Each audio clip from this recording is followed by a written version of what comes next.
출애굽기 10장입니다. 계속해서 파라오가 고집을 부리고 하나님은 그 고집을 부리는 파라오를 향해서 이스라엘 백성들은 파라오가 아니고 내가 선택한 내 백성이다. 그들을 보내줘라 라고 얘기합니다. 여러 가지 재앙들이 객관적으로 볼 때에도 파라오가 더 이상 고집을 부리면 안 될 텐데 우리는 보고 있는데도 불구하고 파라오는 끊임없이 고집을 피우고 있습니다. 분별력을 상실한 왕이 어떤 상태인지가 보여집니다.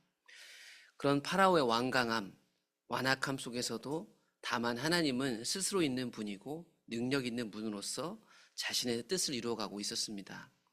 그래서 10장 1절을 펴게 되시면 여호와께서 모세에게 말씀하셨습니다. 파라오에게 또 가라.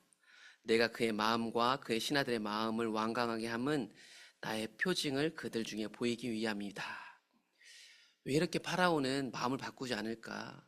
옆에서 지켜보는 모세도 안타까웠을 거예요. 다만 하나님은 파라오가 쉽게 마음을 돌이키지 않을 거라는 것을 모세에게 말씀해 주셨죠. 그런 이해할 수 없는 파라오의 완강함, 완악함, 그것마저도 하나님은 사용하셔서 하나님의 표징을 세상에 드러내 보이시고 있다.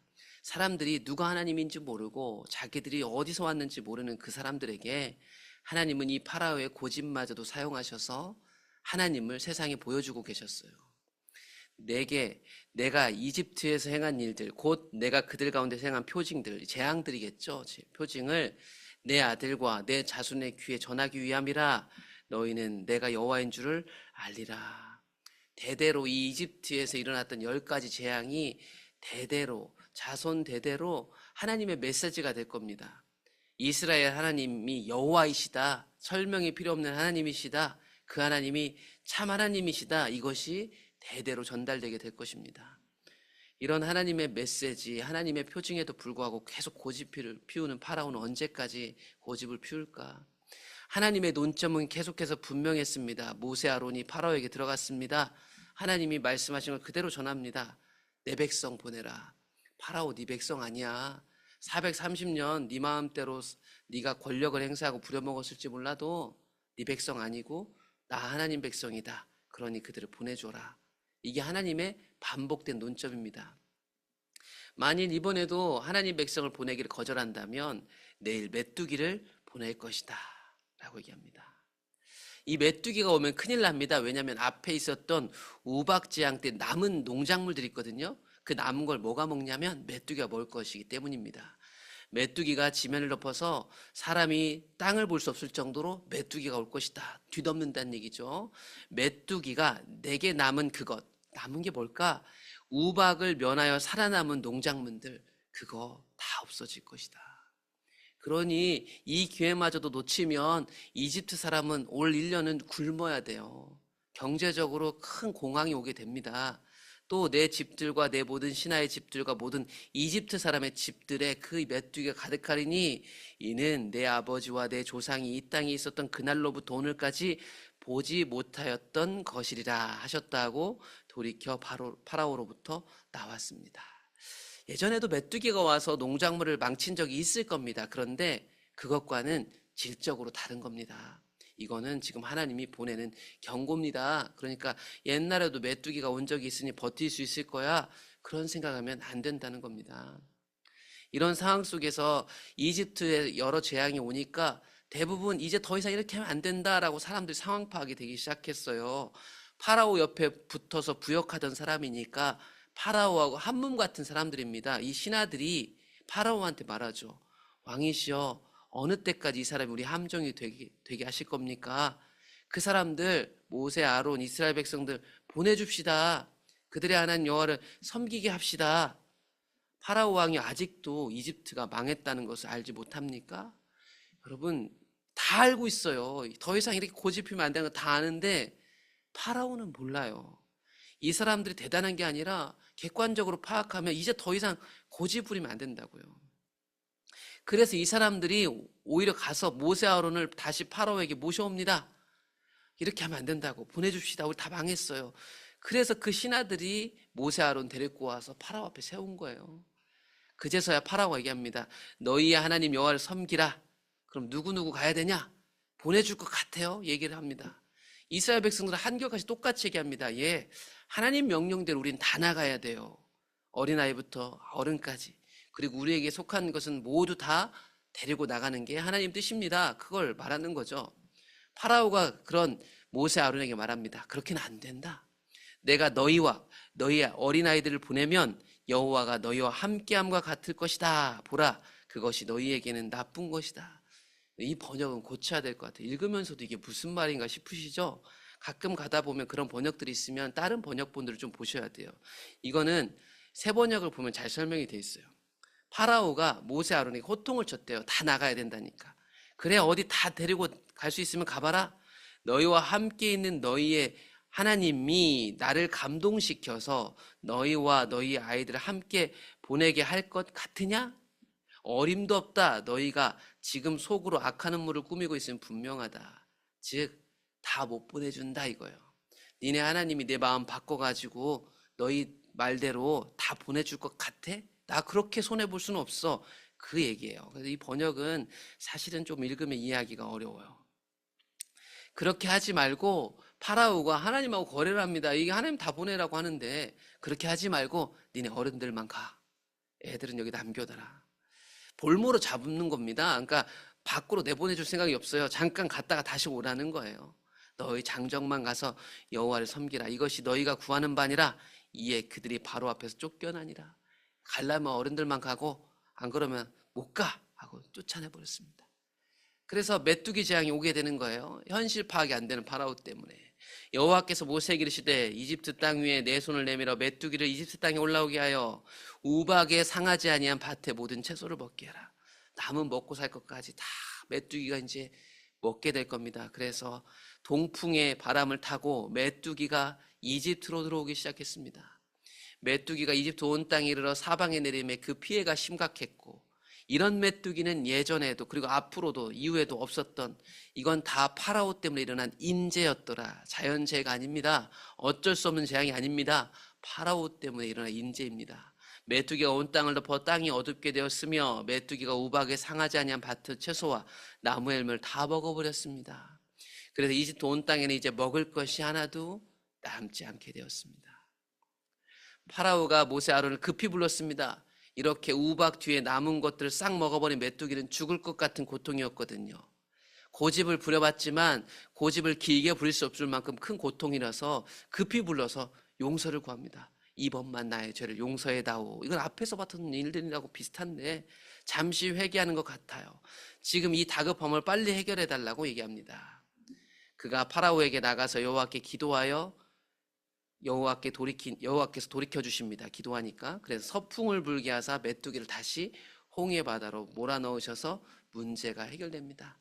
하나님 다 알고 계시죠? 이렇게 해도 안 보내줄 거. 그런데 하나님이 또 속아주시면서 파라오와 이집트 사람들에게 기회를 주십니다. 기회를 주셨지만 조금만 숨을 쉬게 되면 또다시 파라오는 악한 마음으로, 완악함으로 하나님께 마음을 돌이키지 않았습니다. 그러나 여호와께서 파라오의 마음을 완악하게 하셨습니다.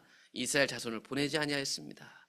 하나님이 완악하게 하셨다, 조종한 게 아니라고 어저께도 말씀드렸습니다. 그래서 어저께 말씀 간단하게 다시 가져오면, 이건 하나님이 파라오를 악하게 조종하고 있는 게 아니고 파라오 마음 안에 있는 악한 본성대로 본인이 계속 고집을 버리고 있는 것일 뿐, 하나님이 조장하는 것은 아니다.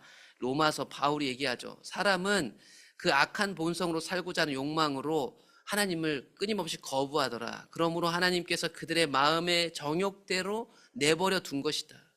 내버려 뒀다, 육이라고 표현합니다. 신학적으로.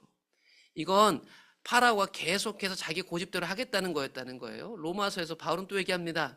그들이 부끄러운 욕심에 사는 것은 그들의 욕심 때문이다. 다만 하나님은 그것을 내버려 두었을 뿐이다. 28절. 그들이 하나님을 마음에 두기를 끊임없이 싫어하더라. 그 상실한 마음대로 내버려 두었을 뿐이다. 내버려 뒀다니까 왜 내버려 뒀어요 얘기하지만, 파라오를 잘 보세요. 하나님 내버려 둔 적이 없어요. 10가지 재앙을 계속 보내면서 그들에게 내가 여호와다, 나를 두어야 된다라고 말씀하고 계세요.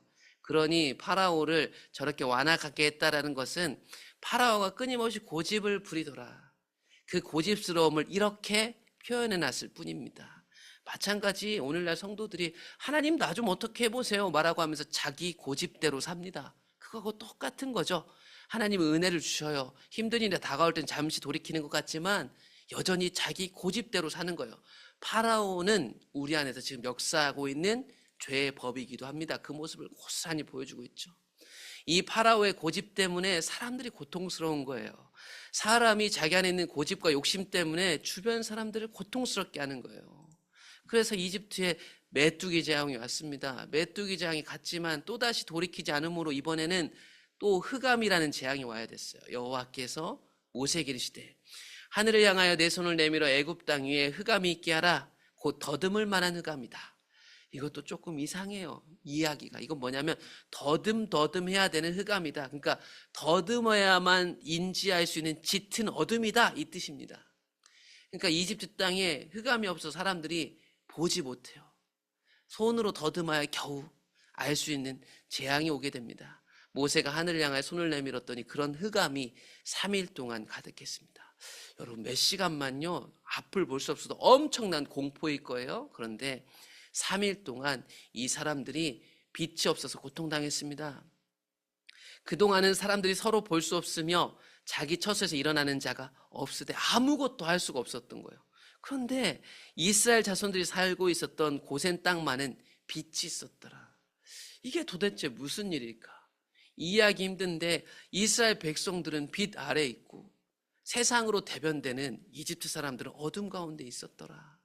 하나님 안에 있는 자는 빛 가운데 걸어나간 자로 실물을 볼 수 있고 분별할 수 있는데요.